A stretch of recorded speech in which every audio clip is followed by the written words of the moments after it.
Hello and welcome to a live Deprogram with Keri Smith. I am your host, Keri, and today is Monday, March 3rd. I hope that you had a great weekend. I did. My husband had a show, his whole band had a show in Mason, Texas, and that was a lot of fun. And got to see some old friends and new friends, and it's just beautiful. The weather in Texas right now is gorgeous. If you've never visited and you wonder when should I visit Texas, this time of year, like spring, right before summer, and then second summer, and then fall, and then third summer. And then there's a little tiny fall. You got to come during spring or fall. That's the best. It's the best weather. Anyway, it's just beautiful. I love it here so much. Good to see you guys. Hey Jacob, we are simulcasting over at Rumble. If you prefer to watch there, we're at YouTube and Rumble. And I thank you guys for tuning in, and I see some familiar faces in the chat. I just saw, after we did our show on Friday, there's been so much news, like chatter and commentary and hysteria about this meeting that happened on Friday between Trump, Zelensky, JD Vance, and the press was there. And if you were just watching the mainstream corporate media, if you were just plugged into the machine and that's all you were doing, I think that your interpretation of what happened would be very skewed. So it would be almost like an ink blot test. And I say that because um, your interpretation of what happened during that meeting, like a lot of things in today's world where there's so much propaganda that you have to cut through, right? Um, like a lot of things in today's world, it's one of those things where your opinion of what happened in that meeting depends very much on where you're standing, on your standpoint, on your perspective, on where you're at, on who you're listening to. And it depends on whether you watch the whole thing or not. And it depends on what biases you have going into it. Depends on what you listen to. So most of the media is like talking about how it was disastrous for Trump. They're talking about how he was seething. I've seen headlines today, Trump's still seething. Um, they're saying that Trump is an embarrassment. Trump and JD Vance are an embarrassment on the world stage. Uh, just a bunch of hysteria. That's not the impression I had of the meeting. I actually was very proud. I was very proud of my president and my vice president. And it was, I say proud because it felt good to sit there as an American and watch somebody who's in charge, who's been elected to lead, to be in charge, to be in control, to make big decisions, to handle negotiations that I can't even imagine, right? And it felt good to watch him doing that and commanding such respect in the room, and also to show that we're not some pushover, and also we're not, he wasn't just saying stuff to say stuff. Like we're so used to with this managerial kind of woke bureaucracy crap where they just say stuff to say stuff and words don't mean anything and it's all lip service to some nonsense. And they weren't doing that. And I was very proud of my president, my vice president, and I thought Zelensky came off like a cokehead. Some people are saying, alleging that he has a bit of a problem. I guess that's been a rumor for a while. I don't know if that's true or not, but he was exhibiting some of the telltale symptoms or signs that sometimes there could be another reason behind it, but these signs sometimes lead people to say this guy has a coke problem. And one of those was that he kept sniffing and wiping his nose. And of course, there could be other reasons for that, but he did look very fidgety, agitated, like he wasn't entirely there. There was a lot of body language he was doing that was very disrespectful and contemptuous, almost rolling his eyes. Um, he didn't seem, he didn't seem, he just didn't seem to be in his proper place as someone who's coming to our country looking for assistance and help to help, hopefully, end this war that seems to be dragging on forever, to prevent further death in his country, who's looking for assistance for that. He didn't come off like someone who I wouldn't have known that's what he was doing if I didn't know the details. So we're going to watch through some of it. Now, what was interesting is that I saw some people saying, Trump and JD started this, or JD Vance started this. No, he didn't. We're going to watch through it. I'm going to ask you to be very objective. And if I'm wrong, call me to the carpet, but I don't think I'm wrong with this. JD Vance, yes, was very stern, and he did put Zelensky in his place, but that was only after Zelensky started trying to argue in front of the media, started trying to litigate the matter, as JD Vance described it, litigate it in front of the media, in front of the public. The kind of argument they were having is one that should happen. It should be happening behind closed doors. We don't need to see that. This is the diplomacy part, where you come out in front of the cameras and you tell us you're working together and what you're doing, what you decided in the meeting that they had already had, right? Like, it was not the appropriate place for Zelensky to start trying to say, let me argue with you on this, and I don't like what you're proposing in front of the media. In front of the media. You know what it reminded me of? It's like two parents who come to a decision behind closed doors about something for the kids, right? And they come out, they're telling the kids what's going to happen, and then the wife starts nagging and bitching at the husband in front of the kids. No. No. Or in front of guests. No. Or the husband, or vice versa, the husband starts doing that with her. No. That's behind closed doors. You don't attack. You don't attack in front of other people, the person that's supposed to be your ally. And that's what he was doing. He was arguing. He was trying to have the argument in public. It would be like having an argument about, you're having a dinner party and you and your spouse start arguing in front of guests. No. Does that make sense?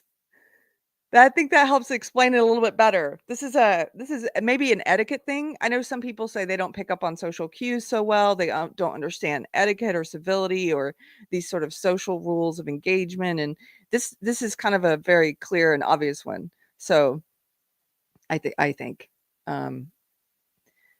So we're going to start. Now, the full thing is 63 minutes. We're not going to watch the full 63 minutes. I do think you should do so. But we are going to watch a lot of it. We're going to watch a lot more than just the little clip that everyone's talking about. And I wanted to start with this, though, because this just cracks me up. Trump he has failings, of course, just like any human being. I think he's a bit narcissistic. I think maybe everyone could agree on that. If you can't, you might be in worshiping mode where you can't find any faults whatsoever. You should be able to find some faults, right? So he's a little bit egotistical. He grandstands a little bit. I happen to have grown an appreciation for a lot of it. I think a lot of his grandstanding, some of it's deserved, and I think some of it's just really funny. And he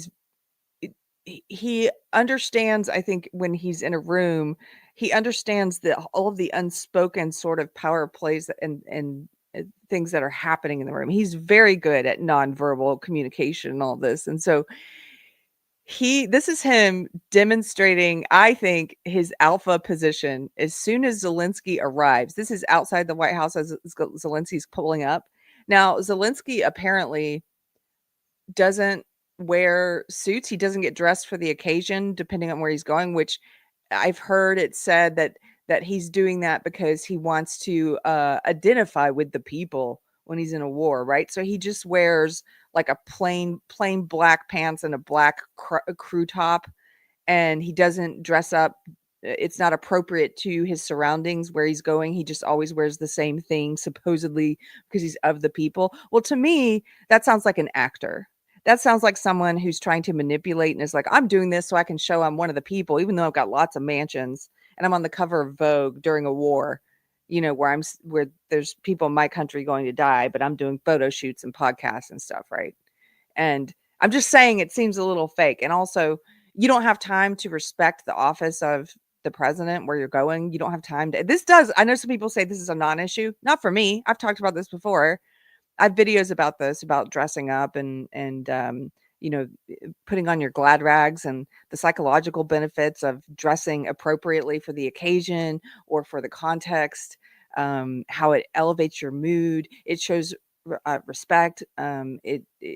You may not have respect for the person who is the president at the moment, whoever that it may be, but you should have respect for the office of the presidency, which is something different. And that's unchanging, right? having respect for the situation, the context, your surroundings, where you're at, the importance of an event, that's very different than respect for the people who are involved in that event with you, you know? I'm one of those people who I think you should dress up when you go to church, you know, like, of course, does God care how you come? No, but I think if your heart is properly aimed at worship and celebration, you're going to want to put on your best. You're going to want to dress up because that's what that day is. That's what the house of God is. So that's how I think about it. So to me, yeah, it's a small issue, but is it worth commenting on? Yeah, I think all these things, non-verbal body language, social cues, things like this are all very interesting to me. So this is him arriving in his standard black outfit, and listen very closely to what Trump says. Trump quietly at first says, "Oh, you're all dressed up," and then loudly to the media. Just listen. Yes, I had pretty close. How are you? Pretty sure. He's all dressed up today. President Trump, what's your message to Vladimir Putin, sir? There's another angle of that from the other side of the car where Trump's like, he's pointing down, also because Zelensky's so short. Trump's pointing down at him like like a son, like a young man who got dressed up, or, you know, is like, it's like the everybody gets a trophy generation. He's all dressed up today, you know, like pats him on the back. The body language there, the alpha mannerisms, it's I think it's comical, and I think it's very obvious. You could go to I watch a lot of the body language expert channels. I really like Body Language Ghost. You could go to any of those. A lot of them are doing commentary on this meeting today, but you don't even have to go because you should be able to spot something like that yourself. The way he sort of like pats him on the back, like, "Hey, little fella." Oh man. Okay. That's true. Oh, John Burcham, Trump is not some stunning dresser. No, but he dresses appropriate to the occasion. He's got a suit on. It may always be the same suit or a similar suit, but he's got the suit on. He respects the office of, you know, where he's at, what he's doing. Okay, let's get into the meeting. I just thought that part was funny. He's all dressed up today. That's so, in some ways that's so Southern. Those of you who saw that, you know what I'm talking about. In some ways that's such Southern shade. Okay. We're going to watch the beginning of the meeting because it wasn't all tense. That's the other thing, is the media. If you only watch the little clips the media put out and you only read the headlines, you would think that, you know, they're trying to say it was some ambush or something and that Trump and Vance brought him in just to berate him. No, they were very genial. And in fact, Trump was making jokes with Zelensky, not at him, but with him, and including him in the humor at the beginning. So let's start there. We'll just watch a little of the beginning.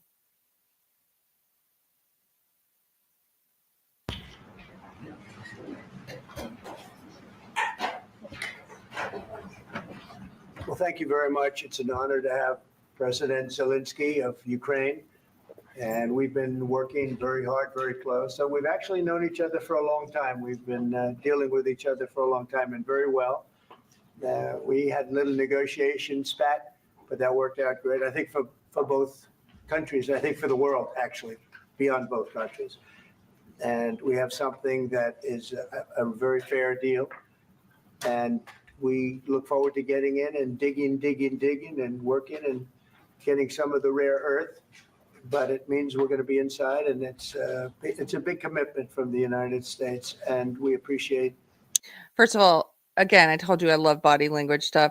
Trump's got just look at his hands. He's got his fingers, that sort of steepled pose. And this is actually, I know people say this stuff doesn't matter, but it does. You pick up on these nonverbal cues all the time, even if you don't realize that you're doing so. So they both got the, what the woke call the man spreading stance there with their legs. There's nothing wrong with man spreading. This is actually very masculine. It's a natural way of sitting. First of all, if you're a man, this is pretty natural. You don't usually sit with your legs close together. It's a little uncomfortable for men. But this is a masculine sort of way to sit. But look at their hands. The steepling, that's a much more confident hand, like a place to rest your hands. It's sort of relaxed, comfortable, and also confident and commandeering of respect, like in a room. And then if you look at Zelenskyy, it's just a little bit different. He's got his hands all fingered together.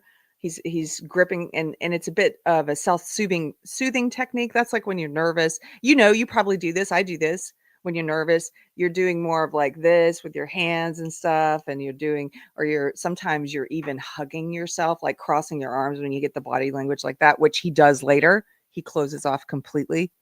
But I just think that's necessary because Trump is so this is something he does very well. He's very comfortable and confident in his body language. Even if you hate him, you have to admit to that. If you hate him, you would probably say he's arrogant in his body language. Well, it's not arrogance, it's just comfortableness.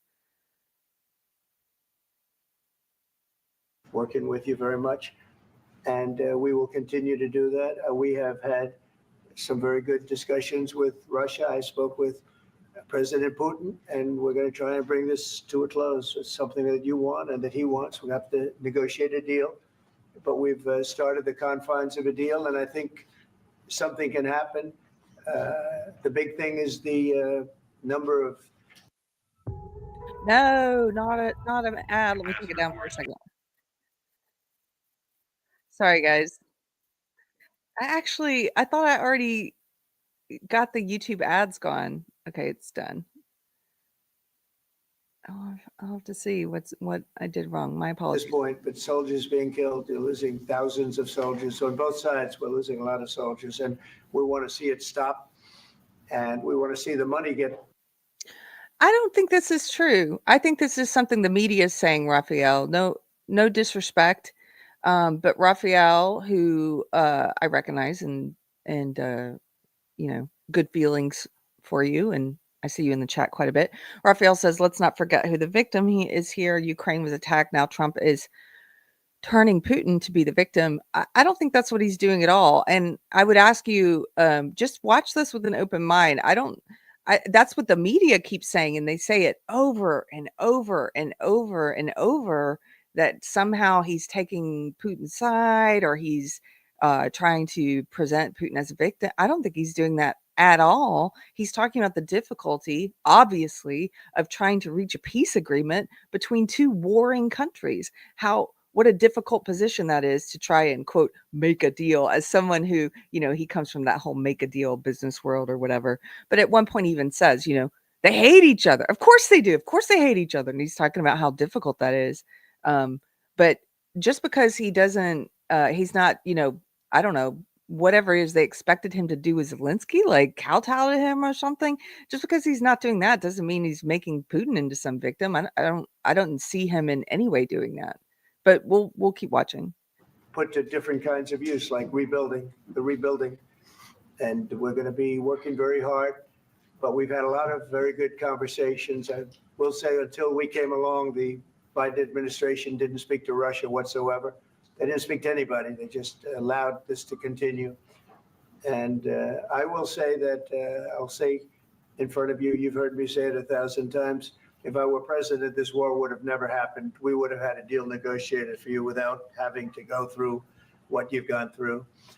But I think that's true.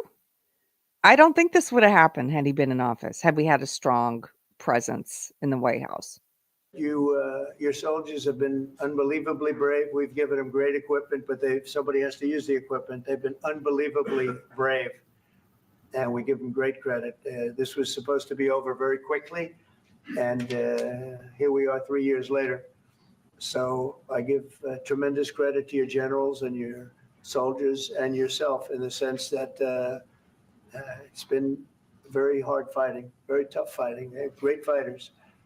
And you have to be very proud of them from that standpoint. But now we want to get it over with.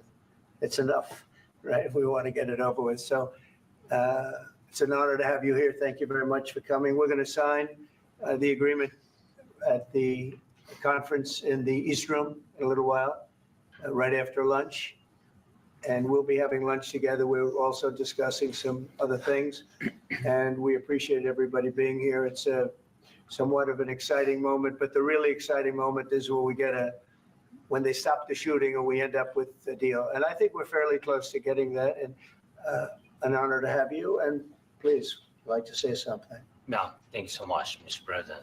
Thank you for invitation.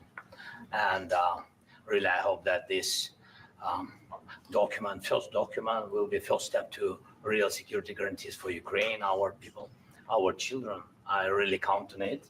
And of course, we count that America will not stop support. Really, for us, it's very important to support and to continue it. I want to discuss it with details further during our conversation, and of course, the infrastructure or security guarantees.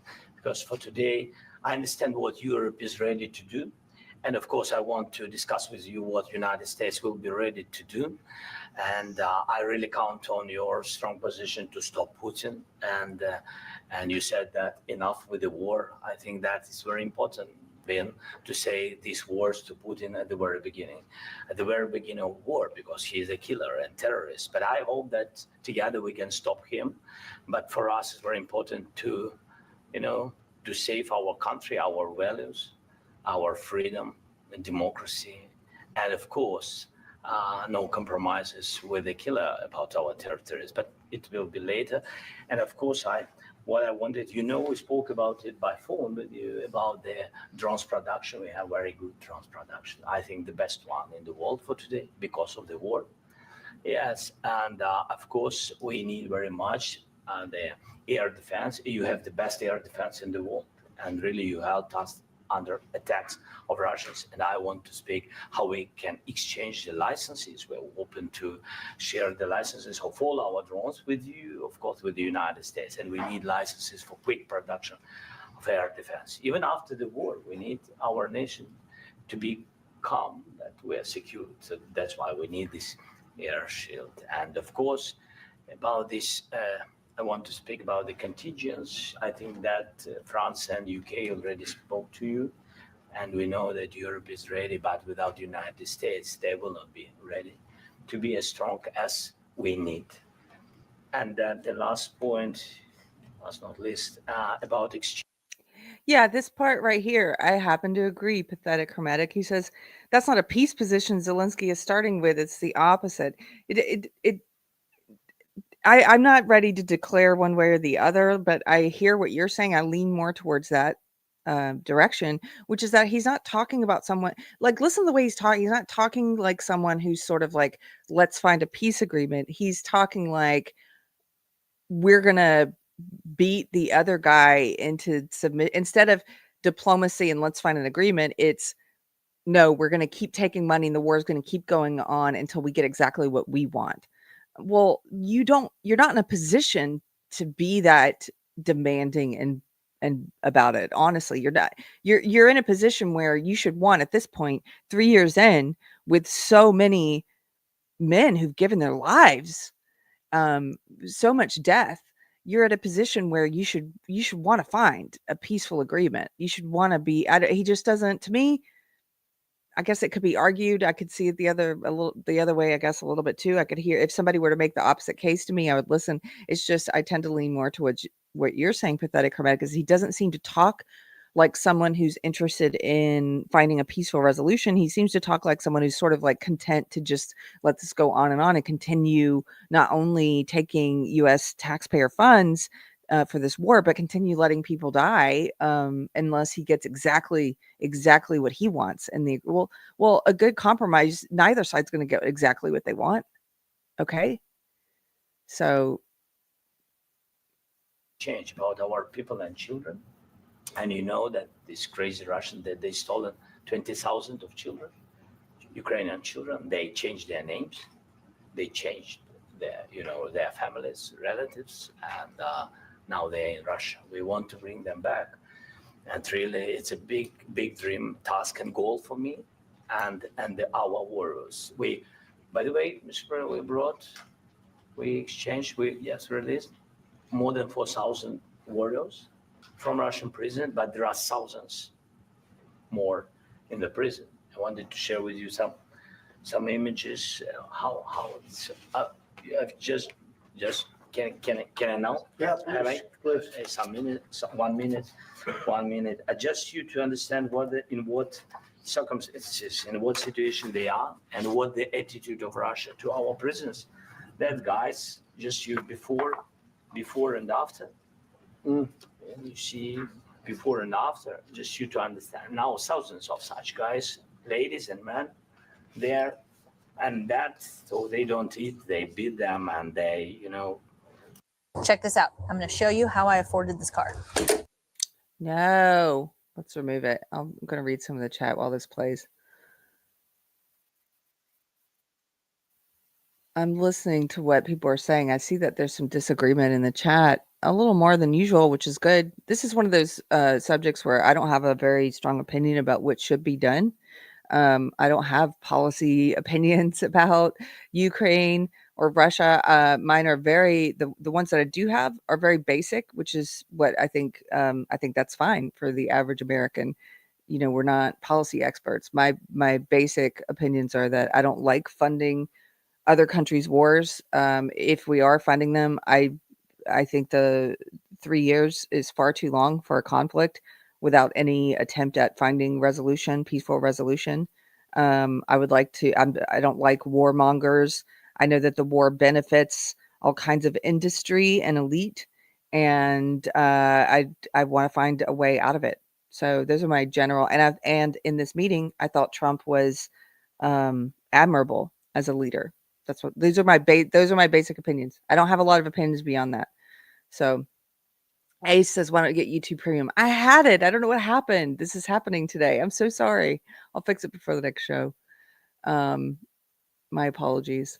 Eric Heffelfinger for $20. Thank you. Says, tough talk with Putin didn't work. We need to break Russia and China apart, and that won't happen by calling Putin Hitler. Yes. Okay. This is something I've been reading from people who are smarter than me that I agree with. And they're talking about how obviously any person with intelligence who is in government at the moment, who pays attention to world events, they're noticing the Russia and China getting closer, becoming closer allies. And so it's like, we need to break Russia and China apart, and that won't happen by calling Putin Hitler, no matter how wrong he is. Trump's refusal to do that encourages Russia to come to the peace table. Yes. Thank you, Eric. Thank you for the super chat, and thank you for this comment. I'm going to leave this in the back so I can pull it back up if I need it again, because I think that's kind of the people I've been listening to, who I respect, whose opinion I respect, who know more than I do. That's kind of the position they've been taking. And there's one point in this meeting where Trump even says, practically speaking, how am I supposed to, I'm supposed to be insulting. Is that what I'm supposed to do? I'm supposed to be insulting Putin, and then saying, hey, so let's make this deal. That's not how a peace deal works. and it matters more what you do than what you say. And that's how this whole thing starts later on, is because JD Vance makes that point that, with Biden, we had somebody who said a lot of stuff, just talked a lot of talk, wasn't actually a strong person, but said a lot of strong words. Oh, he talked a big talk, right? And it did nothing. And we didn't get peace out of it. And so JD Vance is like, why don't we try a peace deal? Let's try that. Brahma Bull. Hey, Brahma Bull. Thanks for reading the chat. Brahma Bull says, Zelenskyy is so unable to understand the importance of the mineral rights deal. We get payback for all the money we have sent, and he gets the security that he comes out and demands later. Thank you, Brahma. I think there's another part to that. When you type it in, I'll put it up there. Thank you. And we have to, of course. Do you have any questions, please? Mr. President. Thank you, Mr. President. With the how much money is the U.S. going to put into the fund that is being created today, and how does this provide long-term security for Ukraine? Well, we don't know exactly how much, because we're going to be putting some money in a fund that we're going to get from the raw earth that we're going to be taking and sharing in terms of revenue. So it's going to be a lot of money will be made from the sale and from the use of raw earth. And as you know, our country doesn't have much raw earth. We have a lot of oil and gas, but we don't have a lot of the raw earth. And what we do have is protected by the environmentalists, but that can be unprotected. But still, it's not very much. They have among the best in the world in terms of raw earth. So we're going to be using that, using it for all of the things we do, including AI, and including weapons and the military, and it's really going to very much satisfy our needs. So it's something that just worked out really well. We have a lot of oil, and we have a lot of gas, we have a lot, but we don't have raw earth. So this has just about every component of the raw earth that we need for computers, for all of the things we do. And This puts us in great shape. And on long-term security for Ukraine. How does this provide? I think they're going to have great luck. I think once we make the agreement, that's going to be 95% of it. They're not going to go back to fighting. I've spoken with President Putin, and I feel very strong. I've known him for a long time. And I feel very strongly that they're very serious about it, and we'll make a deal. And when the deal is made, I don't think we talk about security. Everyone's talking about the other day. All they talked about was security. I said, let me make the deal first. I have to make the deal first. I don't worry about security right now. We have to have a deal, because right now, last week, 2,000 soldiers died on both sides. 2,000, and they're losing 1,000, 2,000, 3,000 a week. This is what I mean about it. I just feel so proud or happy or to have a president who is this knowledgeable and in no nonsense, and the stuff he's saying, it's actually practical, and he's thinking about how to end this. Like, how do we end this? How do we make a deal? He's a doer. He's not just a speaker. He's a doer. He's actually doing something. And that's a good feeling, to have a leader who's actually competent. After 4 years of the doddering Biden, this puppet who represented who knows how many people, conglomerate of a committee of people behind that guy. Who knows who he was speaking for when they would push him out there. It's nice to know who's in control, and that he's this competent and confident, and he's working on something. He's trying to do something. I'm going to read some more of what you guys are saying, because you have a lot of insight that I don't have. Pathetic Hermetic says the minerals deal is security. If you have American companies operating in the conflict area, any breaking of the treaty that threatens American operations will ensure that the U.S. will intervene. That's a great point. Automax says Putin would be more agreeable to peace negotiations if NATO ceased its push to adopt Ukraine. I'm sure he would. Let's see.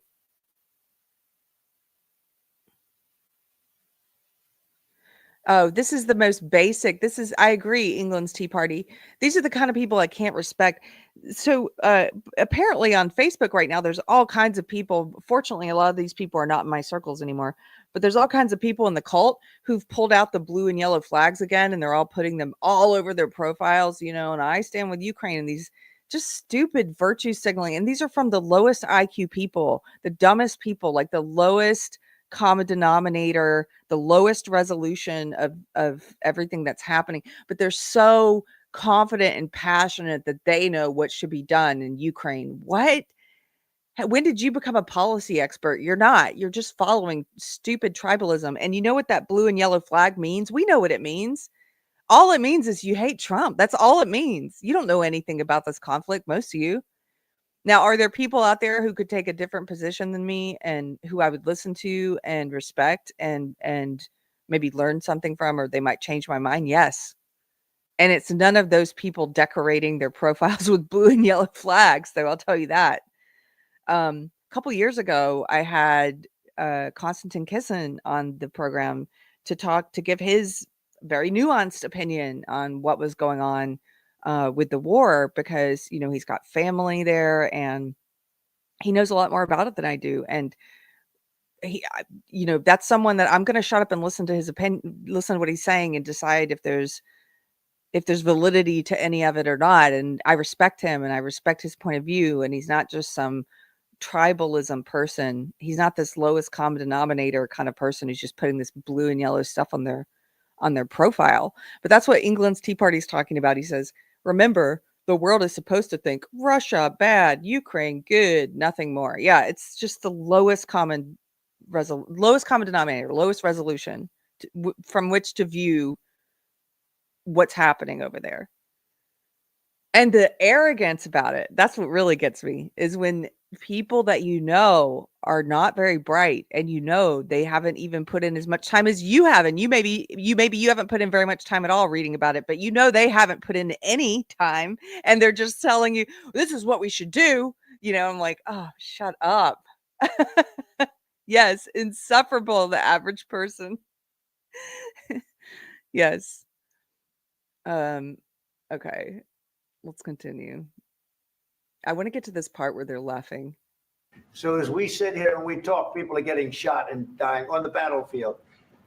And, they're not American soldiers, but they're Russian soldiers and they're Ukrainian soldiers, and we want to be able to stop it. And we want to be able also to spend money on other things. We don't want to, this is a tremendous amount of money. And what the Biden administration did was terrible. They were giving money, but he had no security on the money. Europe, as you know, gave much less money, but they had security. It was in the form of a loan. They get their money back, and we didn't. And now, at least we're protected because the American taxpayer has to be protected too. But this is an incredible agreement for Ukraine because we have a big investment in their country now, and what they have, very few people have. And we're able to really go forward with very, very high-tech things and many other things, including weaponry that we're going to use in many locations, but that we need for our country. This allows us to do that. Sorry.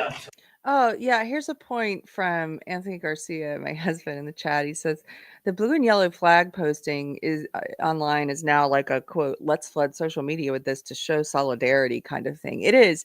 And what's amazing about it is it's solidarity against our president. That's what it is. It's crazy. It's like, let's show solidarity against the United States, against our president. Why? Because you guys have such, what's called TDS, Trump derangement syndrome, that they can't view this through any lens. That's why I said it's an ink blot test. They can't view this through any lens other than they look at it and they go, Trump, bad. Therefore, he must have been the one that caused the problems in this meeting or whatever, and he must be in the wrong, and Zelenskyy must be amazing, and we should do whatever he wants, even if that means continuing this war with more death, more money, more taxpayer money, more young men going off to die. He can't even get people.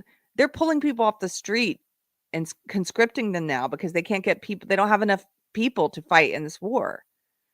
So all these, especially if you're an American with the blue and yellow flag, it's like, put your money where your mouth is, dude. Why don't you donate? Why don't you my husband and I were joking about this morning. He was like, why don't they take a portion of their paycheck every month and like tithing to a church? Why don't you tithe to the war? Here's my warmonger payment. I'd like the war to keep going. Here's more money. Like, why don't you do that? Or I've taken a step further. Why don't you go fight in the war? If you're such a like rah war, why don't you go over there and fight for it? Isn't it weird how during the COVID years, all the propaganda, the PSYOP stuff, it got all these leftists who thought of themselves as like anti-corporation and anti-big pharma and stuff. It turned all these leftists into puppets who were basically out there. They were puppets of corporations. They were puppets of big pharma. It's amazing. And now you're getting people who are leftists who think of themselves as anti-war. They're like puppets of war, of warmongers. They're like, well, somehow in their mind it makes sense, but they're basically like, yeah, let's keep this war going. I'm like, what? Don't you want peace? And so now Zelensky's over in Europe meeting with all these European leaders who hate Trump, right? And so they're all like, we're taking pictures, hugging him and stuff. Like, we're going to keep this war going. We'll figure it out. Don't you? We're going to keep this war going. Well, some of us would like to see peace in that area. Yeah, some of us actually, when we said we oppose war, that's like we mean it. When we said we oppose big pharma and corporations, we mean it. Some of us.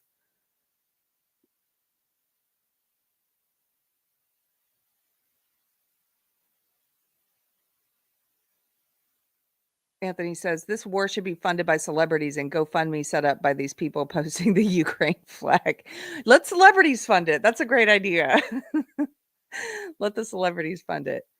Okay, I'm going to show you. I think this is the funny part I was looking for. I think it's clipped out in this video I was watching. Okay, let's look at this one.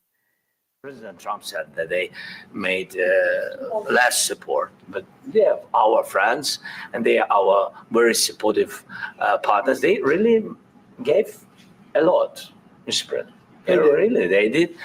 They gave a lot, but they gave much less. No. Much less. No. No. No. Okay. Okay. See how they're both smiling and laughing there? Like, and he's including him in the joke. And I mean, it's just, I know he's charismatic, Trump, and that's one of his, honestly, that's another one of the things he's good at. He's a charismatic guy, and he's able to laugh with Zelensky and pull him into the laughter. So this whole meeting, it was very long. It's not just the short clip that the media is putting out there. And there were really positive moments like that too. The weirdness came in at the end. So let's just get to the fire exchange portion. And I've got this 10-minute clip here pulled out that we're gonna watch. And so look, you may think, especially if you're visiting here from the left, hello, welcome. You're always welcome here. I've met a lot of you in real life recently. I've met some new people online because of the clip from Jubilee. That there was a clip that from when I was on Jubilee last year that went viral about like leaving the woke cult. So if you're new here, welcome. If I've met you in real life, welcome. And I'm just asking you this. Just watch this exchange try and watch it like you're an alien and you don't know anything about these people, and you're watching it without bias. And all you know is their positions and the basic facts. Like, this head of state is visiting, our head of state. And we've been funding to the tune of at like almost 200 billion. I know Trump said 350 billion, but I think it's more like 200 billion. We've been funding this war. We've been an ally to this head of state, and we're trying to negotiate a peace deal, and he's here, and they've had a meeting, and now he's on camera. And this is the part where you're supposed to come out as like a united front, and you're presenting like, this is what we're going to be doing. Just view it with that kind of impartiality. If you could remove what you think about Zelensky or Trump or JD Vance, and just watch it like you're an alien. You don't know anything about these people. Okay, here we go. The United States of America, and for the good of the world.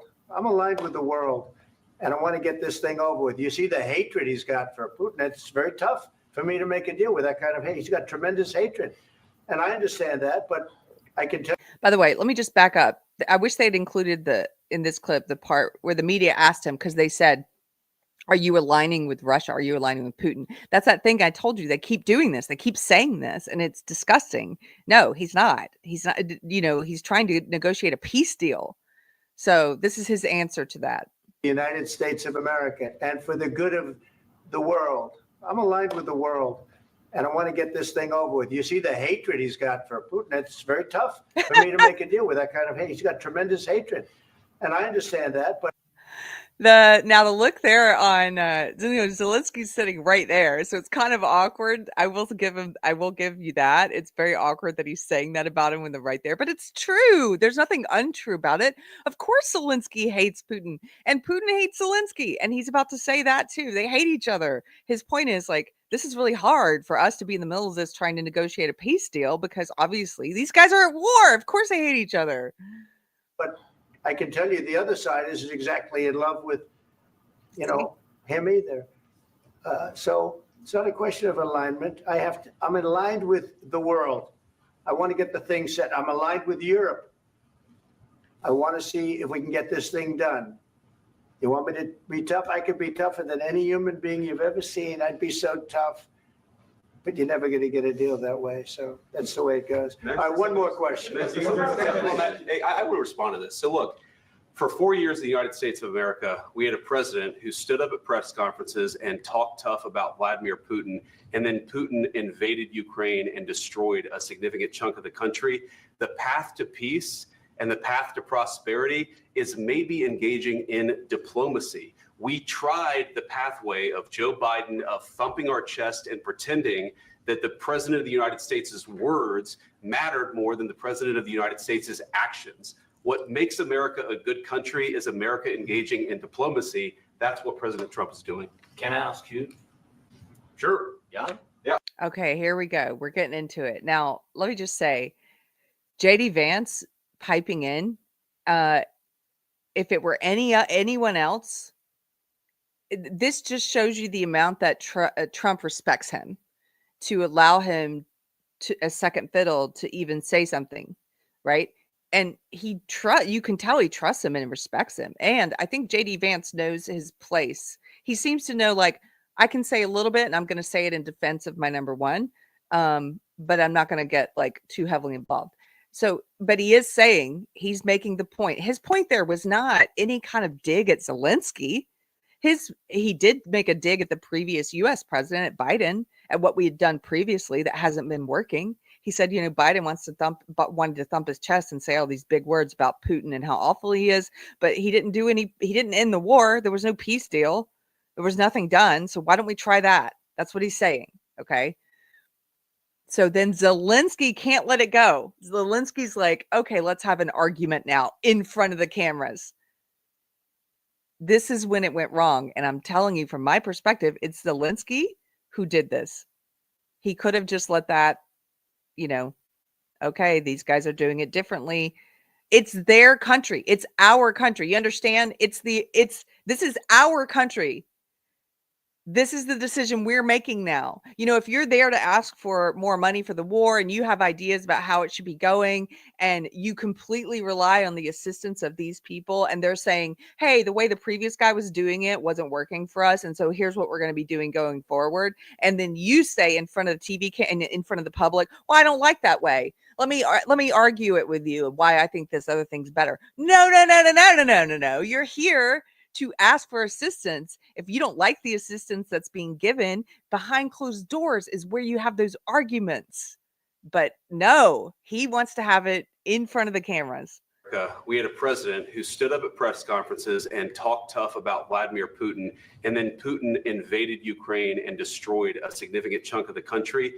The path to peace and the path to prosperity is maybe engaging in diplomacy. We tried the pathway of Joe Biden of thumping our chest and pretending that the president of the United States' words mattered more than the president of the United States' actions. What makes America a good country is America engaging in diplomacy. That's what President Trump is doing. Can I ask you? Sure. Yeah? Yeah. Okay. Oh, here we go. He occupied our big parts of Ukraine, part of East and Crimea. So he occupied it on 2014. So during a lot of years, so I'm not speaking about just Biden, but those time was Obama, then President Obama, then President Trump, then President Biden, now President Trump, and God bless, now President Trump will stop him. But during 2014, nobody stopped him. He just occupied and took. He killed people. You know what the contact 2015.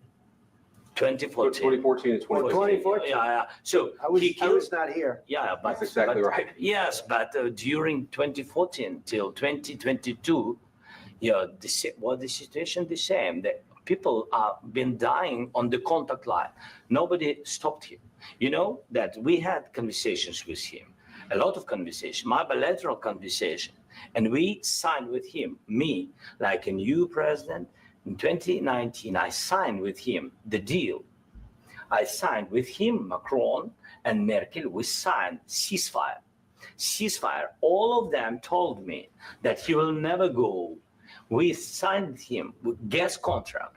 Yes, but after that, he broke this ceasefire. He killed our people and he didn't exchange prisoners. We signed the exchange of prisoners, but he didn't do it. What kind of diplomacy, JD, you are speaking about? What do you mean?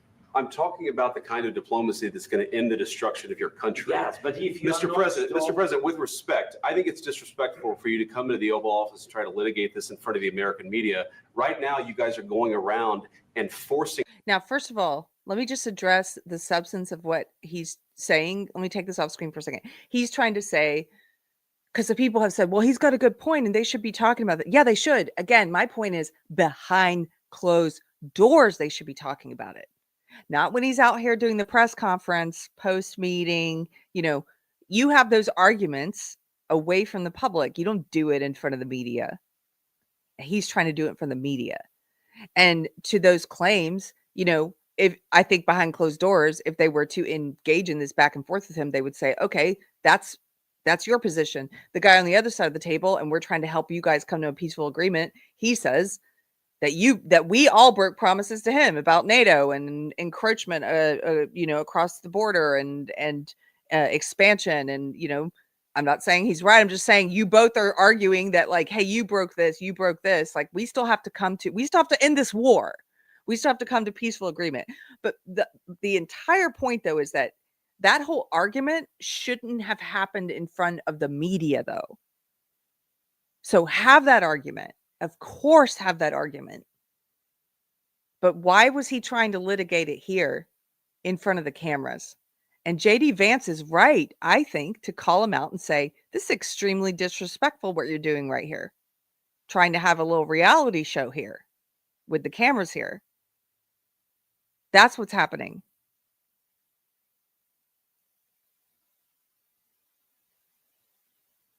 Been dying on the contact line, my bilateral conversation. And we, President, in 29 signed with him a ceasefire. He will never go.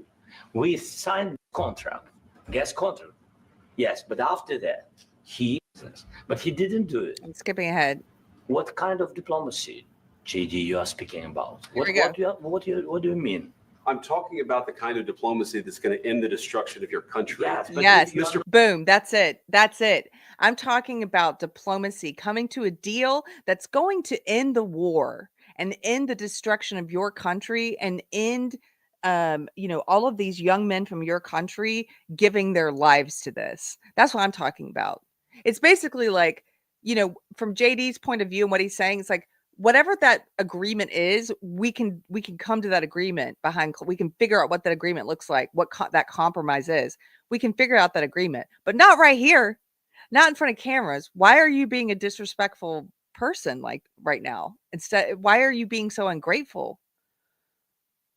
Mr. President, with respect, I think it's disrespectful for you to come into the Oval Office and try to litigate this in front of the American media. Right now, you guys are going around and forcing conscripts to the front lines because you have manpower problems. You should be thanking the president for trying to bring it into this conflict. Have you ever been to Ukraine? Did you say what? So he makes a great point, by the way. This is true that, they are having trouble even finding people for the military now, and they're forcing people to fight, which again goes to the point of, like, if you're in the US and you're of military age and you feel so strongly about this war, why aren't you over there? They can't find anybody to fight it. And so then what does Zelensky say? Why don't you come to my country? Again, you're getting so far afield of what this meeting with the media was supposed to be about. Problems we have. I have been to. Count once. I've actually watched and seen the stories, and I know what happens is you bring them on a propaganda tour, Mr. President.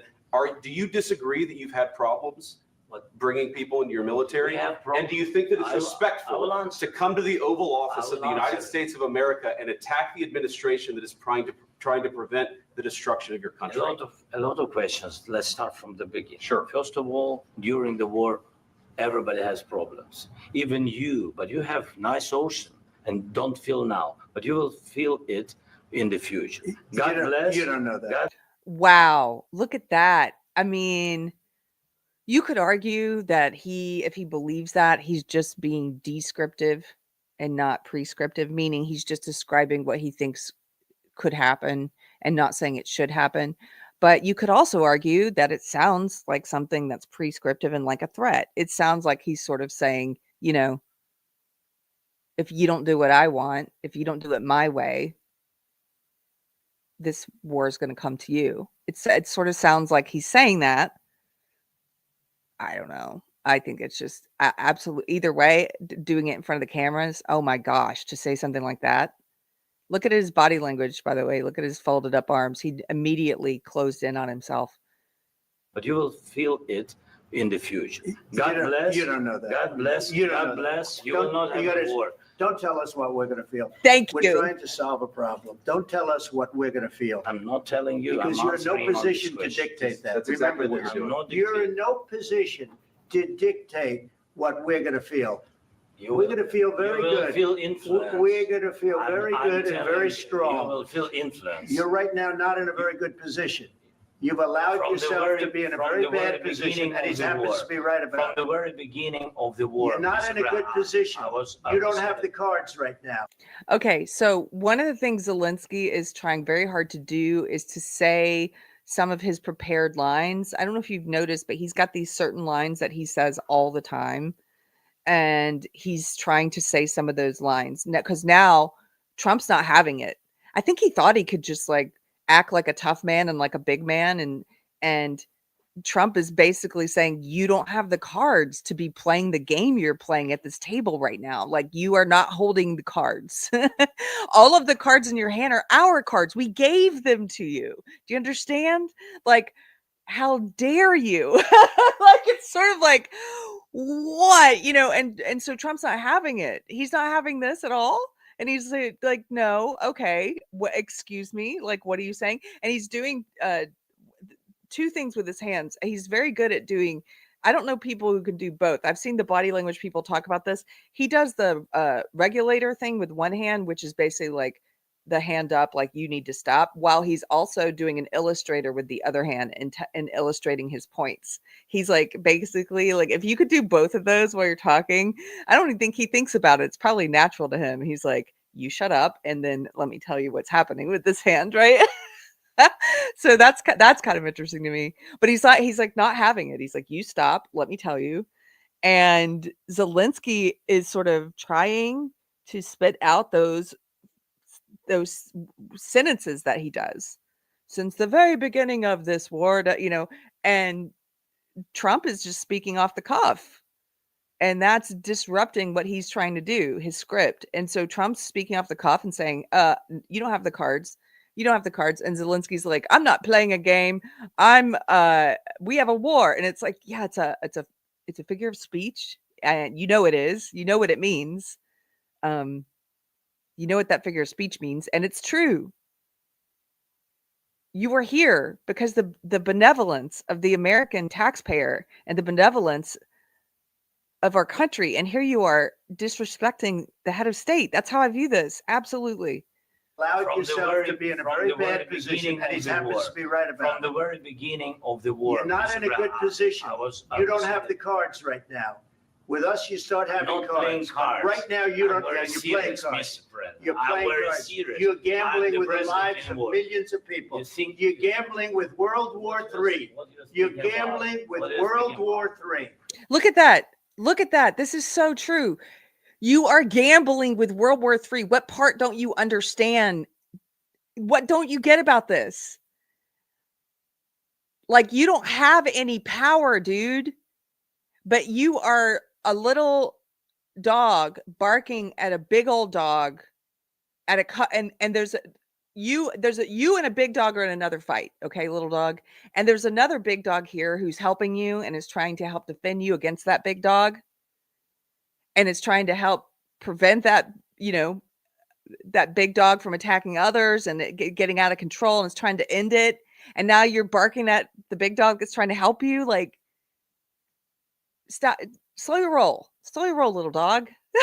Like, shut your mouth. You're all bark. That's all you can be. You can't afford to be anything else. You're like the person going up at the gambling table and talking a big talk with other people's money. Yes, he's an ankle biter, emo trash. Yes. He makes me think of like, my friends and I from science and math nerd school, we used to go to Vegas every year in my 20s when I was young. We had so much fun. One of our friends, he had come into a lot of money. He was an entrepreneur. He made a lot of money. He's a really smart guy. And those of us who weren't making nearly that much as him, if we were gambling, and we wouldn't gamble a lot, I'd play. I'd say, okay, I'm putting $100 down at blackjack. If I lose it all, I'm leaving. If I double it, I'm leaving. I had a rule because I'm like, I can't get into this. But, I'd like to play and see the fun, right? Okay, but our friend, big spender, sometimes he would say, hey, you're on my team now. And he would give you money to gamble with, his money. He had expendable cash. Now, in this scenario, in this analogy, I'm Zelensky. I'm taking somebody else's money. It would be like if I went up to that table and I'm talking a lot of smack and a lot of crap. And it's like, it's not your money. You are playing. The only reason you're at the table right now is somebody loaned you that money. And you're sitting there trying to give out rules and dictate how this is going to go and everything. Like, no. You don't you're not in the position to do that. You need help. You need the allies. You need us. And also, like, you're barking, like, are you trying to sabotage the peace negotiations or what? Like, do you want the war to end or what? Why are you doing this in front of the media? Again, behind closed doors, that would be one thing. But the fact that Zelensky's trying to litigate this in front of the media on a world stage with Putin watching, it is gambling with people's lives. Trump is right to say that. It is gambling with not just people's money, but people's lives. With the possibility of World War III. Why are you this little barking ankle biter you're so careless about what could happen? You start having Not playing cards. Right now, you I'm don't. very You're playing serious, cards. Mr. President. You're I'm playing very cards. serious. You're I'm gambling the with the president lives in of war. millions of people. You think- You're gambling with World War III. You're gambling with World War III. And what you're doing is very disrespectful to the country, this country. I'm That's with back all to you. respect to you. Far more than a lot of people said I'm very they respect. should have. Have you said thank you once this A lot entire of meeting? times. No, in this Even entire meeting, today. have you said thank Even you? today. You went to Pennsylvania and campaigned. Now, this is something incredible because the media, in their rush to try and paint and spin their ridiculous narrative about this meeting, in my opinion, one of the things they did, if you go and look up this meeting, there's a lot of the media that's now the corporate media. They're doing fact checking what JD Vance said. And one of the segments they keep harping on is this line where he was saying, have you said thank you once in this meeting? He very specifically said in this meeting. He's talking about this meeting. He's talking about what's happening right now in the room. He's basically saying you are not talking with an attitude of gratitude, man. Where's your attitude of gratitude? You're talking with contempt for us, your ally, and argumentation. You're using argumentation, you're argumentative in front of the media. It's like arguing with your spouse in front of company. Why are you doing this? Where's your attitude of gratitude? That's what he's saying. And he says very specifically, in this meeting, have you even said thank you? Well, the media's running with it, and they're like, here's 35 times Zelensky tweeted thank you or said thank you. It's like, okay, that has nothing to do with this, idiots. That has nothing to do with this. That's not about what's happening in this meeting, okay? The adults are talking, media. Let the adults talk.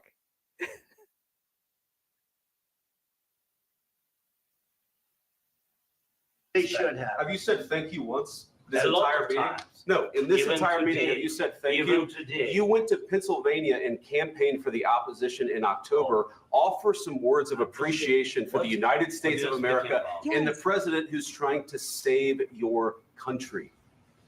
Please, you think that if you will speak very loudly about the war, you He's can... not speaking loudly. He's not Yeah. speaking loudly. Your country's Can I- in big can- trouble. Can I Wait a answer? minute. No, Can you've I done a lot. Oh, well, this is when it starts to get really good in terms of not good in terms of these negotiations breaking down. This is terrible that this happened, but good in terms of being able to watch an alpha and a commanding presence say, put someone in their place. It's very illustrative. So Trump's about to do that with him. And he falsely says, like, you're speaking loudly, and Trump's like not having it. Again, that's how much he respects his vice president. Trump's like, no, he's not speaking loudly. He's speaking forcefully. JD was speaking with confidence and competence, assertiveness. Yes, he's speaking with assertiveness, but he wasn't speaking at a loud volume. That's wrong. I will agree with this actually. Somebody had Texas Sheep Lady. Hey, what's up? She says, I think the only thing Vance did wrong was even bringing up the campaigning for the opposition. I think so too. It was unnecessary, but at this point they're getting a little, cat scratchy back and forth. And so he was like bringing that up. But I think you're right. That wasn't necessary to say, why he was here. My husband thinks attitude of gratitude is funny. It is, but it is. Where's his attitude of gratitude? Deranged Lunatic is here. Hey, what's up, DL, for $1.99? Thanks for the super chat. Says, you mean Zelenskyy, the Dancing with the Stars contestant? Was he in Dancing with the Stars? I bet you he was, right? Wasn't he? He's a comedian, entertainer, right? Eric Heffelfinger for $10. Thank you for the super chat. Says, wars don't end because of debate about morality. They end because someone destroyed or everyone agrees to sacrifice something for peace. People seem to think that arguing morality will end it. Yeah, it's so true. They want to keep going on and on. Like even, they say stuff like, well, let's remember here that Putin is the aggressor. It doesn't matter when you're trying to end the conflict.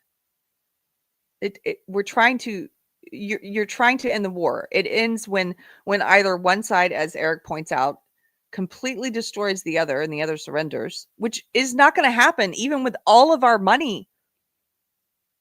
That's not going to happen. We need to reach a peace agreement. We need to keep the peace. I don't want World War III. Do these warmongers even think about that? I don't want Russia and China getting closer and more buddy-buddy. So the other way it ends, like he says, like Eric says, if it's not one side absolutely destroying the other, it's they end because everyone agrees to sacrifice something for peace. You give up something, you make a compromise. Let's try that. Let's try that because as Tiana points out, an entire generation of Ukrainian men has already died in this war. It's true. Hefty Joe says they're even abducting 50-year-old men off the street. Imagine the military coming in and snatching your father away to war. That they're conscripting people to fight because they don't have enough people to fight. This is what's happening right now. It's crazy. Okay, now this is where Trump's about to say, I mean, I can't even believe this happened in front of the cameras. But I don't fault Trump and Vance for trying to say, like, this is very like they're calling a spade a spade. The war He's not speaking loudly. He's not speaking loudly. Your country's in big trouble. Can I Wait a answer? minute. No. You've done a lot of talking. Your country is in big trouble. I know. You're not winning. know. You're not winning this. You have a damn good chance of coming out okay because of us. Mr. President, we are staying in our country, staying strong from the very beginning of the war. We've been alone. And we are thankful. I said thanks You haven't been in this alone. cabinet. You haven't been alone. In this cabinet. We gave you, through I this said stupid president, $350 billion. You voted We gave for you your military equipment, You and you voted men for are your brave, president. but they had to use our military. What about West? If you didn't have You our invited military me. equipment, You invited if me you to didn't speak. have our military equipment, this war would have been over in 2 weeks. In Yeah. 3 days, I heard it from Putin. In 3 days. This is how Yeah. Well, he's right. He's right. It doesn't matter if it's Putin who said 3 days or Trump who's saying a few weeks. It's true. If you didn't have strong allies, a bigger dog in the room on your side helping you, the very people that you're barking at right now, it would have been over. So to say something like, oh, I've been alone in this from the beginning. No, you haven't. Hello, I'm an American taxpayer. We've been paying for your war and more because I know you, from what I've read, you've said you've only received 70 billion of it. I know we've sent 190 billion or what have you, like that, almost 200 billion. So there's a lot of people skimming. There's a lot of nefarious stuff happening. But Trump is right. So you're like, oh, I know Putin said that too. Well, it's true. It would have been over. Military equipment, this war would have been over in 2 weeks. In 3 okay? days, I heard it from Putin. In 3 days, this is something Maybe new. less. In 2 weeks, of course, yes. It's going to be a very hard thing to do business like this. I Again, tell you. just say thank you. I said a lot of Accept times that there, thank you accept to that, American people. accept that there are disagreements, and let's go litigate those disagreements rather than trying to fight it out in the American media when you're wrong.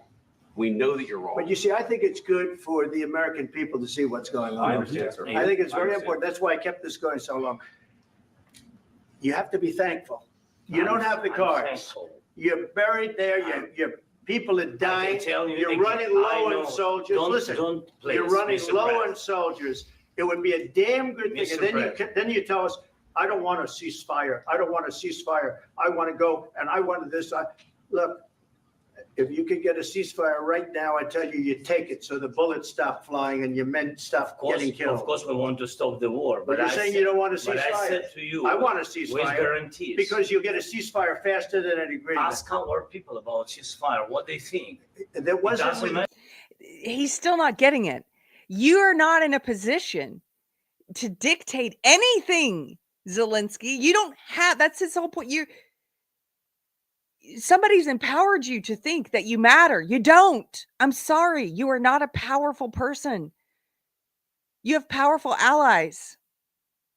This is what I meant the other day. I had some guys, didn't like that I was saying it doesn't matter what Zelensky says or think. It really doesn't. Because everything he has is borrowed. So, if you want a ceasefire, if you want an end to the war, we want an end to the war. Putin says he wants one. If ever, let's find a way to end it. But then he's like, no, not without this and this and this and this and this and exactly the way I want. Well, you don't have that weight to throw around.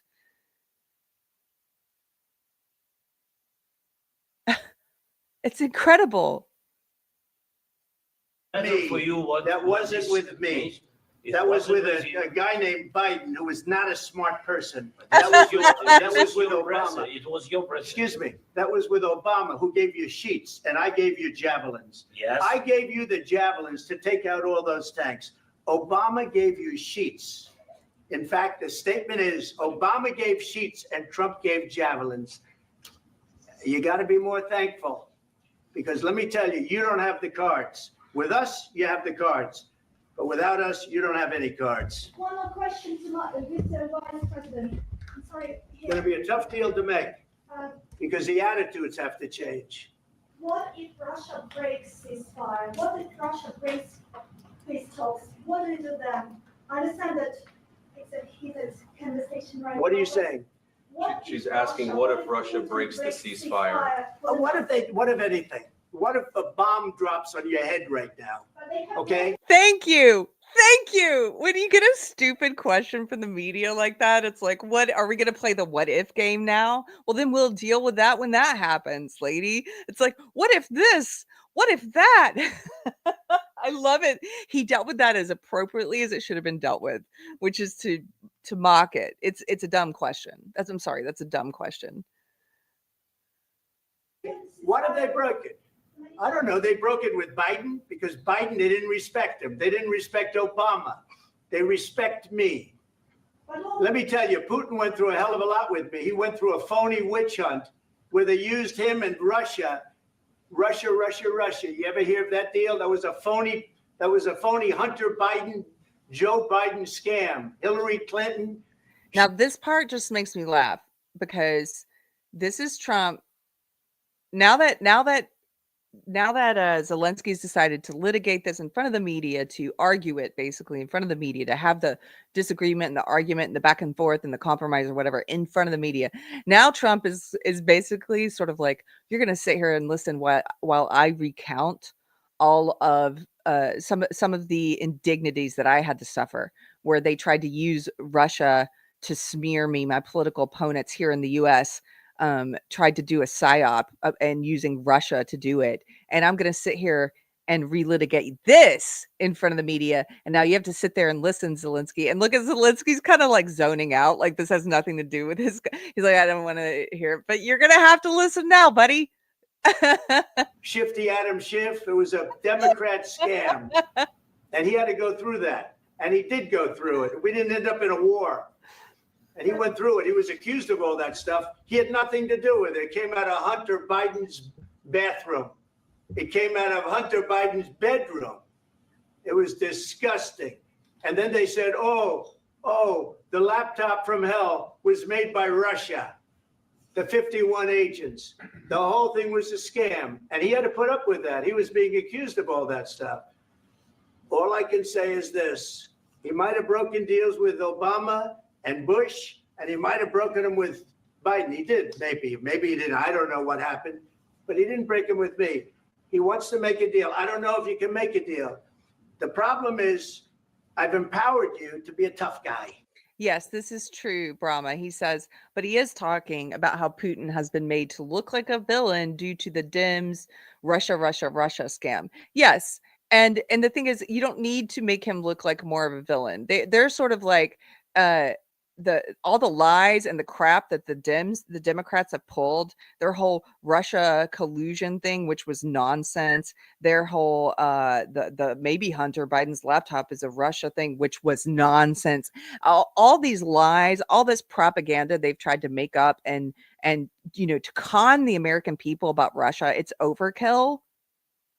You don't need to do that. It's sort of like a dirty cop planting evidence on a guilty person to make sure they get the conviction or something. Like, you know what? That dirty evidence that you're planting, if we find out it's dirty, then we may just decide to acquit the guy. Like, you should not be doing that. And they're doing they've done a ton of fake propaganda ops about involving, like, to attack Trump. They've used Putin. It's involved Putin. They've used him in a lot of their fake nonsense, like the Russia collusion thing. So that's a great point. He's not arguing that Putin was a victim. I disagree, Bumpy. No, he's just saying, look, he's relitigating his own grievances. And I think he's saying, and Putin's had to deal with all this crap too from our 3-letter agencies. Our 3-letter agencies making up all this stuff about him, which doesn't help anything. That doesn't make it a victim. It's just, these are facts. This is true. This is what our 3-letter agencies have done. This is what the Democratic Party has done. And the only reason they used him is they were trying to hurt Trump. They were trying to say, oh, Trump had collusion from him or something, or, maybe this damaging laptop of Hunter Biden's, which incriminates Hunter and the Biden team, like maybe that came from Russia, which it didn't. They knowingly made up all these lies. That's what happened. I do remember this, Brahma Bull. It seems like so long ago now. Brahma Bull says, remember during the Obama and Mitt Romney debate when Obama made fun of Romney for saying that Russia is still a threat? Yes, I remember that. The Democrats were mocking the Republicans for even talking about Russia back then. Obama's conversation with Medvedev, more leeway after election, or Hillary's reset button with Russia. Yes, I do remember. Yes, Surly Unicorn. This is the other thing he's doing right here. He just mocked the media for asking a stupid what if question. And then now you're right. He's reminding everyone the media is nothing but a propaganda wing of the swamp. That's exactly what he's doing. He's like, hey, remember when the media did this and lied about this and this and this and this?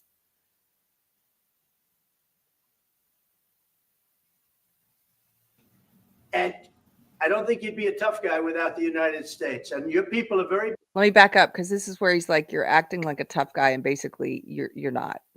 Problem is, I've empowered you to be a tough guy.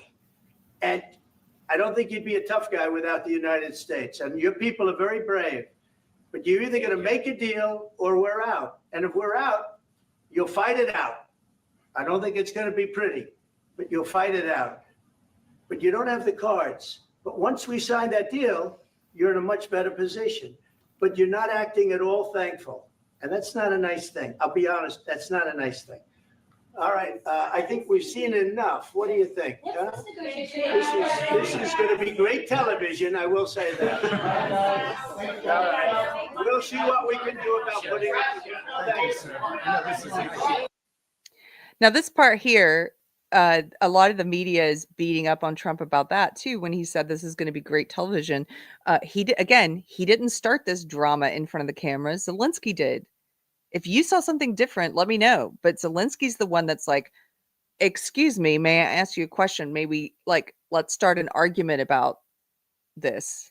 Let's disagree in front of the cameras now and have an argument. Zelensky did that. And he got put in his place for doing that. And then Trump acknowledges this is going to be good for media, right? Of course it is. That's all they've been talking about. He was right. So why are they dunking on him for acknowledging that? We know that you media couldn't wait to go fire up. You had already pre-written this. You used AI to pre-write an article about how Trump embarrassed America when he didn't. I'm very proud of my president. I'm proud of how he handled himself. I think he was also a good illustration in how to command respect in a room and how to remind someone of their position when they're asking for something, if they don't come with an attitude of gratitude. My friend, comedian Chrissy Mayer, had what I thought was one of the funniest jokes. She's a comedian, so she's going to make jokes, of course. And I thought she had one of the funniest jokes about this whole thing. Let me see if I can find it. She said that, I'm going to paraphrase it.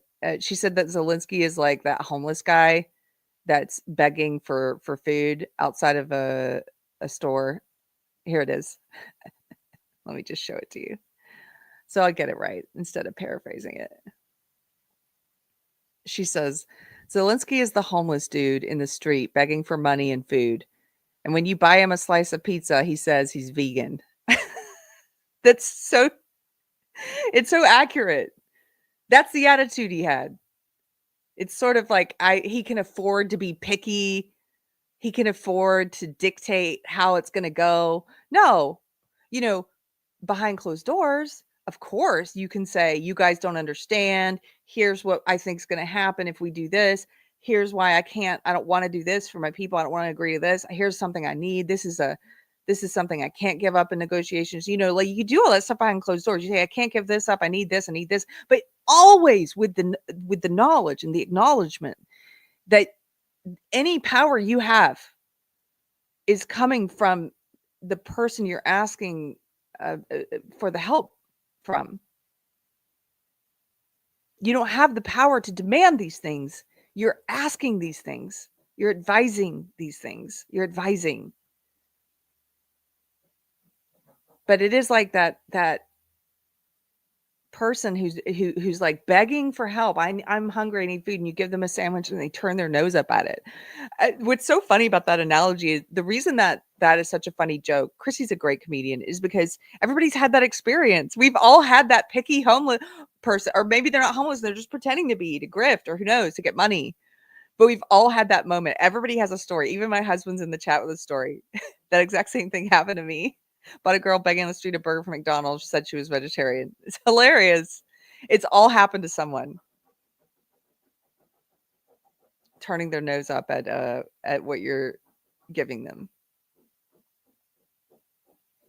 Yes, Travel Lori, I agree. She says, I'm just disappointed by people claiming that we must continue to support this war and not seek or want peace. Exactly.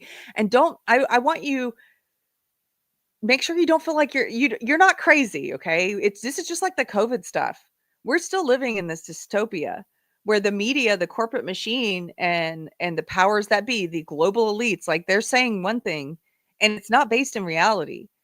And they get all the sheep to go along with it, but it's not based in reality. It's kind of like how somehow they got leftists to become pro big pharma and pro big corporation. Isn't that crazy? Well, now they're getting leftists to become pro-war, and they've been pro-war on this issue for 3 years and to continue being pro-war. They've got like these little blue and yellow profile picture puppets just gunning to say, we want to continue this war. Just keep giving the money. Don't ask questions. Just keep funding this war. Ridiculous. No, we should not be doing that. We should be asking where it's going and why so much, and why can't we bring people to the table? If somebody could negotiate a peace deal, I think it might be Trump. It certainly wasn't going to be Biden. Nobody respects Biden. You think Putin, a strong man, a big dog in a room, a big threatening dog in the room, you think he respected Biden? No way. No way. So let our big dog try.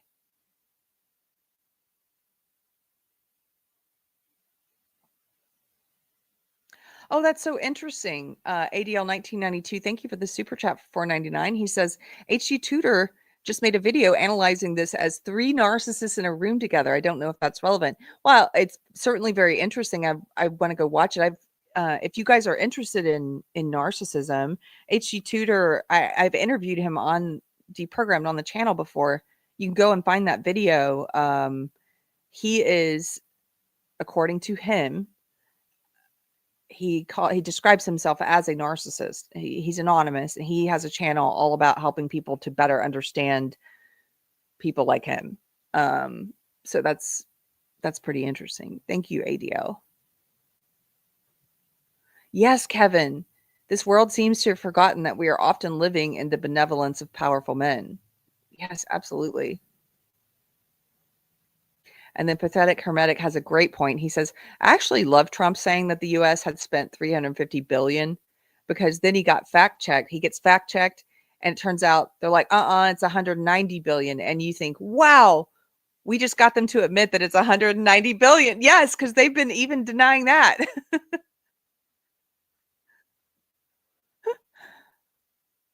Emo Trash also points out that when I said that Zelensky's not powerful, he said, not true. Apparently has the power to cancel his own elections. LOL. Yeah, he did. Pretty similar to the Democrats and how they didn't even have a primary election for their presidential candidate. They just did a coup and put Kamala in there. No elections, no democracy, right? He just canceled the elections in Ukraine. He's basically like, I'm staying. That happened.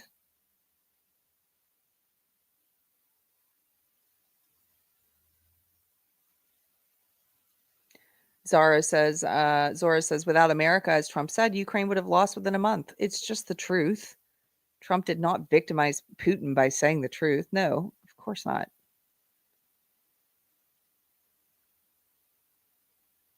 Brahma Bull says, just a reminder. Wow, I didn't realize it was that long ago. He says, Zelensky's term actually ended in May of 2024.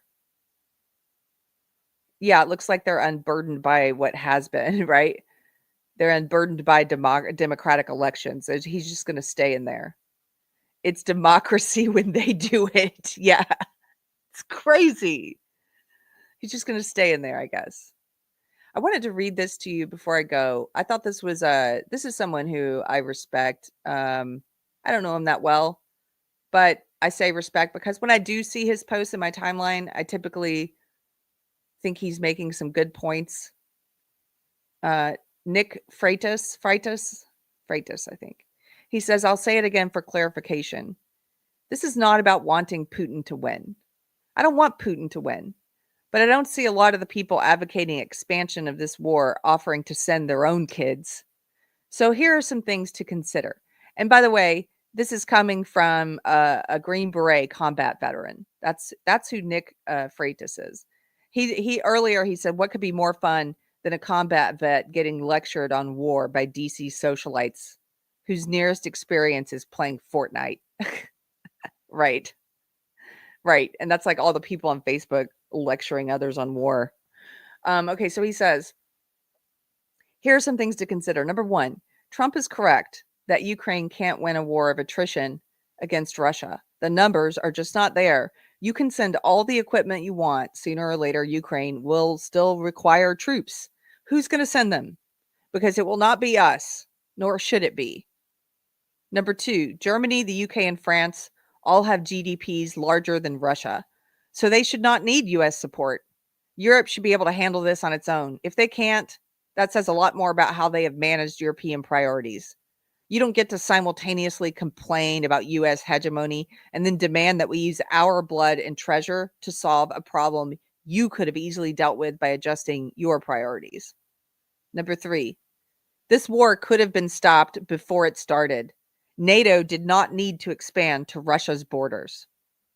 That's true. And this is why Putin has said, as I told you, behind closed doors, if they're going to litigate the whole thing and argue about who did what, and he's going to say, well, Putin did this. Well, Putin's going to say, yeah. And NATO expanded its borders when they said they wouldn't. But I like this point because he gets a little snarky, but true here. He says, this war could have been stopped before it started. NATO did not need to expand to Russia's borders. NATO was originally established to combat communist aggression, which means at this point, its primary threat is Western universities. True. Number 4, Ukrainian gains have encouraged Zelensky to go for more than he can reasonably achieve. Russia outran its supply lines while at the same time leaving major pockets of resistance along its lines of communication. That, combined with a massive influx of money and weaponry from the West, is the reason it was able to push the Russians back. But without air superiority, Ukraine is playing a game that it cannot win. It ultimately cannot win. Number 5, Trump is not just dealing with Ukraine here. He recognizes that the foreign policy nightmare that was the Biden administration has pushed our two greatest adversaries, Russia and China, closer together. Russia is the lesser partner in that alliance, and they don't want to be dependent upon China. That presents an opportunity to both save Ukraine and create distance between Russia, China, and even Iran. Welcome to a new foreign policy that takes reality into account, where the U.S. is a respected ally and not your sugar daddy. Somebody said, you don't seem to like Zelensky very much. I'm like, he is a glorified welfare queen. That is what he is. And I can say that, and it can be true without you lying and saying I'm somehow a fan of Putin. I'm not. It's not an either or situation. Quit treating us like your sugar daddy. He says, welcome to a new foreign policy that takes reality into account, where the U.S. is a respected ally and not a sugar daddy. If you don't like that arrangement, I hear Ukraine is taking volunteers just in time for their spring operations. That was just a great post.